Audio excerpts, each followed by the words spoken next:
Madame Serre. Merci, Monsieur le maire.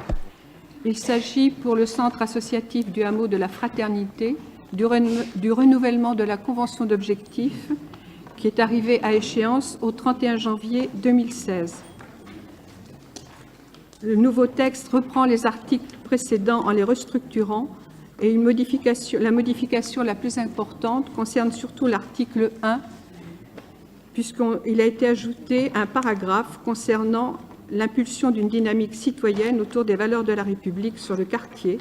Cet article a pour but de mettre en avant le rôle de médiateur du centre et son rôle moteur afin de pouvoir promouvoir le mieux vivre ensemble. Lamiguet. Oui, Monsieur le maire. Cette convention, comme celle qui a précédé, confirme bien la modification du projet associatif initial, puisque la vocation était bien du centre du hameau d'être au service des associations, c'est-à-dire aide au secrétariat, à la logistique, etc. Et nous allons vers un équipement à qui nous demandons de mettre en place des activités. Donc je veux juste attirer votre attention en disant attention à ne pas instrumentaliser les associations adhérentes. Voilà, c'est une mise en garde. Par ailleurs, Monsieur le maire, vous et vos équipes, pour vous, la vie sociale s'arrête-t-elle le samedi à minuit pour reprendre le lundi matin? Pour les habitants et les associations, ça ne va pas dans la même logique. Donc, votre décision de fermer le samedi à minuit et le dimanche, ça n'a pas de sens pour les habitants et les associations. Et le départ en retraite d'un gardien, ça ne le justifie pas non plus. Pour mémoire, il y a un système d'alarme qui fonctionne bien, et depuis 30 ans, vous savez, on peut l'enclencher, l'alarme, tout seul. Et que je sache, le gardien n'a jamais passé ses nuits au hameau. Donc, vous le savez bien que les salles, et en particulier la salle dite des oiseaux, est très demandée par les familles. Alors, pourquoi encore pénaliser? Et pour les associations, c'est en plus une double peine. Non seulement il y a une aile en moins, liée à l'incendie, et en plus, il y a cette fermeture. Donc, comme on l'a déjà dit, nous vous redemandons de revoir cette question de l'ouverture. Parce que les lieux où l'on peut se retrouver, où l'on peut faire société, c'est aussi le week-end. Et ça, c'est essentiel. Donc, pourquoi encore pénaliser ceux qui ne vont pas pouvoir se déplacer?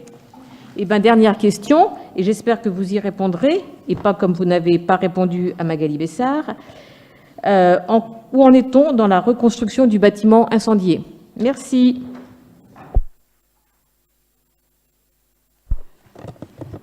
Nous avons maintenu la fermeture du dimanche. On réserve les salles des oiseaux par priorité aux associations.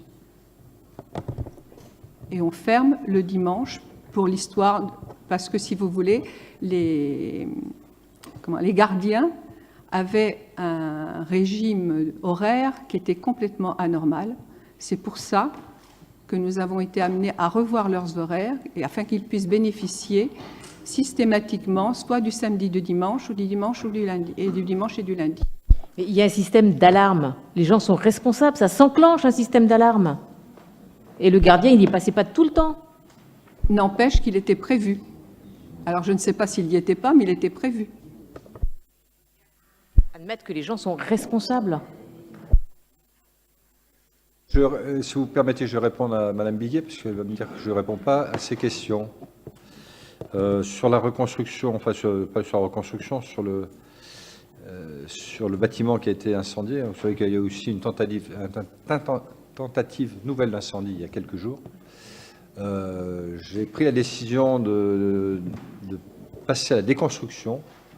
Des questions de sécurité d'abord, parce que le bâtiment donc est plus en sécurité, il est même squatté, donc pour éviter encore d'autres problèmes et d'autres risques pour les personnes. Donc j'ai pris la décision de déconstruire dans un premier temps. Et on étudie une éventuelle reconstruction ou remplacement d'un lieu avec des solutions sur lesquelles on n'a pas décidé encore. Mais en tout cas, le bâtiment va être déconstruit pour des raisons de sécurité. Monsieur Benin. Oui, juste une précision pour appuyer ce que dit Marie-Hélène Biguier. Je crois que c'est intéressant ce débat parce qu'il y a vraiment deux conceptions de la ville qui s'affrontent. Je crois que vous ne comprenez pas ce qu'est le hameau de la Fraternité. Vous ne savez pas ce que c'est. C'est pas une salle des fêtes.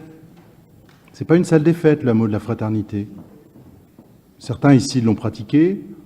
Je pense à Madame Bonnefoy, notamment, et moi-même. On y a travaillé. On y a vu la vie.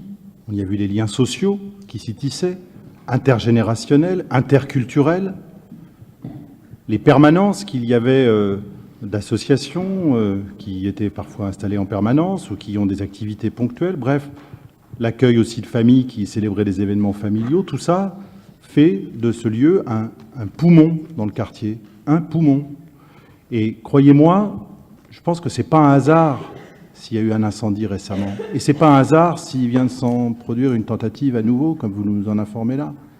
Et croyez-moi, je crains qu'à ce rythme, il y ait de nouveau des dégradations.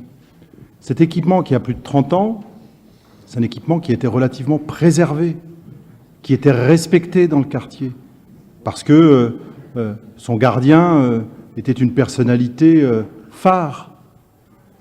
Il n'y a rien qui remplace l'humain dans ce type d'équipement. Donc il y a un vrai choix politique. Nous, ce qu'on vous demande, c'est d'assumer le lien social dans un quartier qui en a tant besoin. Vous faites le choix inverse.